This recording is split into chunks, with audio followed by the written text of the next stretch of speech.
Hi, I'm horror author Paul Edwards. Tonight I'm watching Witchcraft from 1964, starring Lon Chaney Jr. and Diane Clare.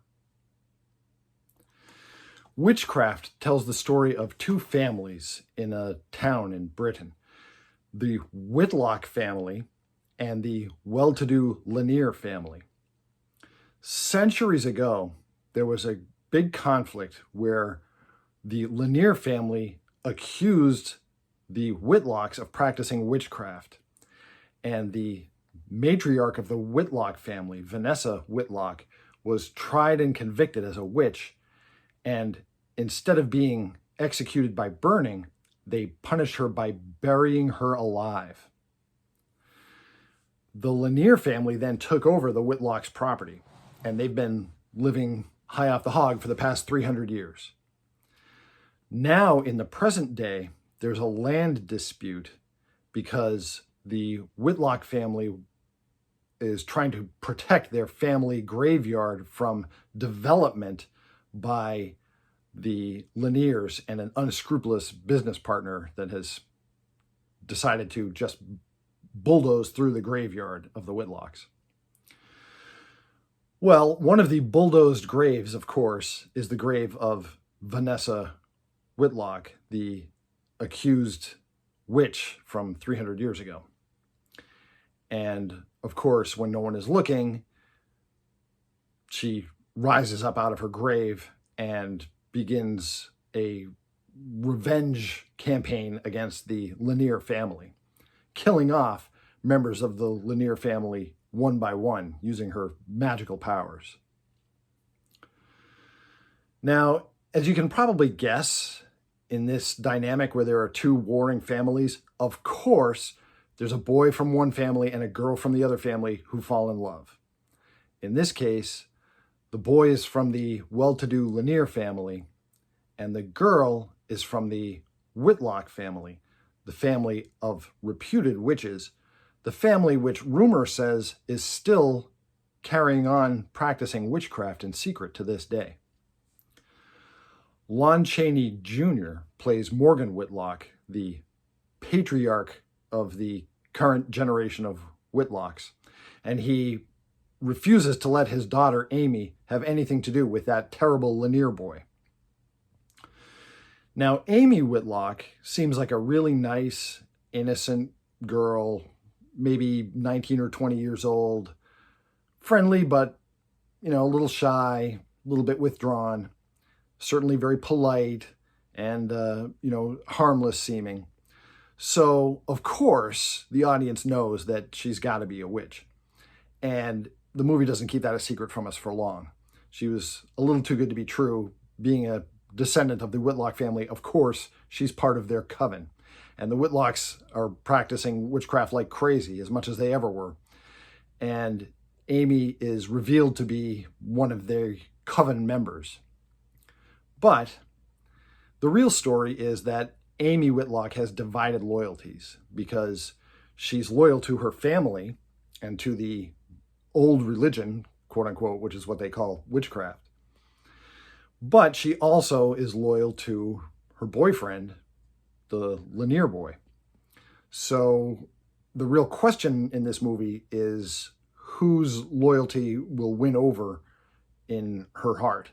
Will she end up siding with the Laniers, or will she end up staying loyal to the Whitlock witches?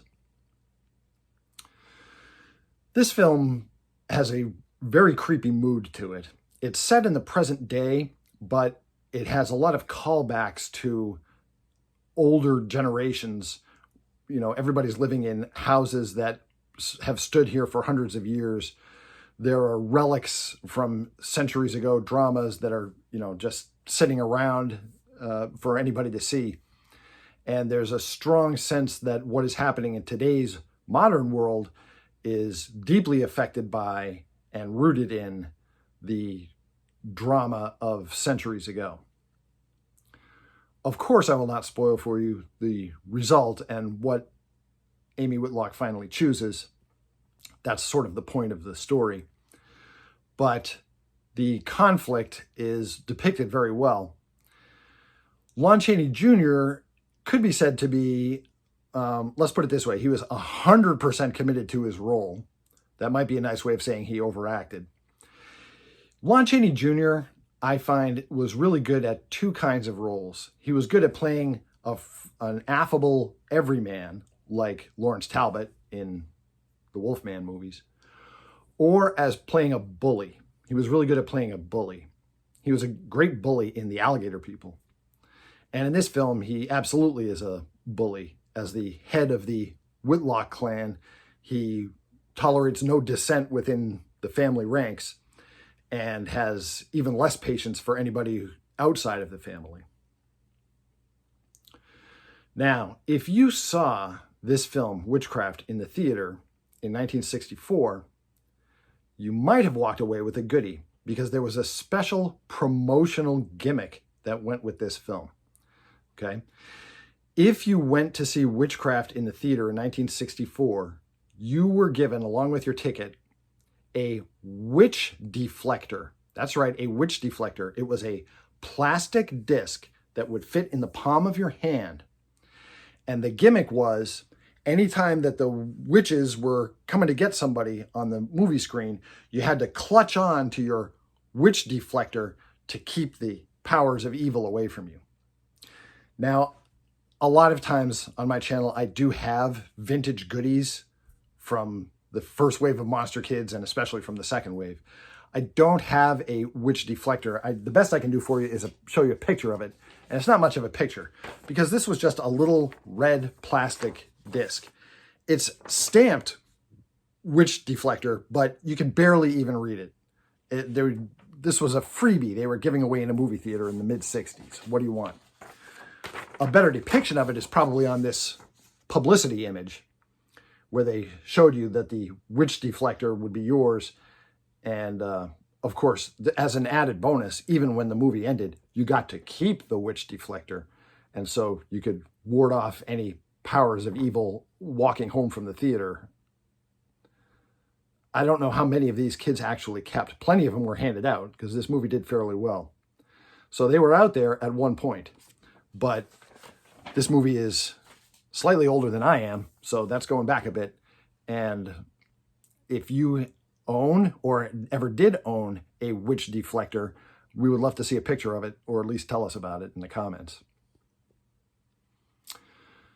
Well, I had a feeling this video might come up a little bit short on time, so I'm going to give you a little bonus content here, because Halloween is only a few days away. I do have, if I can find where I put it, I do have a Halloween goodie from my childhood. And this is what happens when you live in a family where nobody ever throws anything away. You still have goodies from decades ago. This is a set of Halloween stickers. I was big on Halloween stickers when I was like 4, 5, 6 years old. This is a complete set of Halloween stickers. And in the old days, when I was a kid, they used to be much better with Halloween artwork for kids. They didn't make it completely goofy like they do now. They would do a mix. There would be a couple of goofy ones, like this and this. And then there would be a couple of more serious, spooky ones, like this, and of course the bat. And yes, this is a complete set. In other words, there's not a single sticker missing out of this pad. And no, it's not for sale. So that's a little treasure I thought some of you monster kids might like. Some of you may have actually owned these, or it might be bringing back memories now that you're seeing it. I do have others like this. I'll try to scrounge some up for future videos.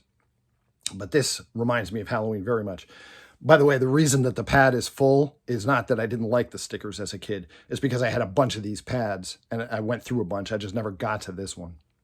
Maybe it's not too late now. Maybe I could put these on my bills when I send them out. Well, it's a thought.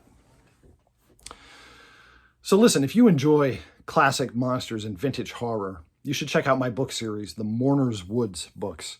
I'm a big fan of 20th century B movies, especially horror films. And I have written a series of novels that take place in a haunted forest, Mourner's Woods, which bring back the vibe and feel of 20th century B movies, but in a contemporary setting. My books are available on Amazon. I'll post a link in the description to this video. Thanks for letting me talk to you some about Witchcraft from 1964. And if you have or ever had a witch deflector, please tell us about it in the comments. I'd like to hear. Happy Halloween. I'll see you in Mourner's Woods.